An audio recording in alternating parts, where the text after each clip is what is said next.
bastos no, na pakiramdam sa isang tao. No? Hindi lang po yan sa babae. Minsan nangyayari yan sa mga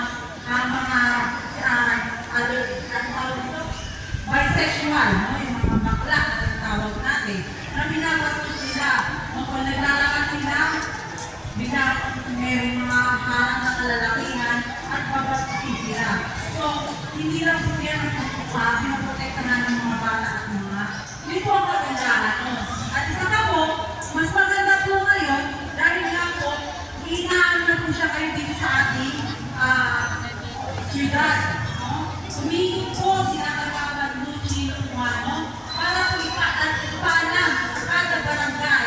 No? Sa barangay po namin sa Gordon Heights, kasi doon po ako naka-station ngayon, Gordon Heights, Matayuan, sa Salita, yan po ang mga barangay. No?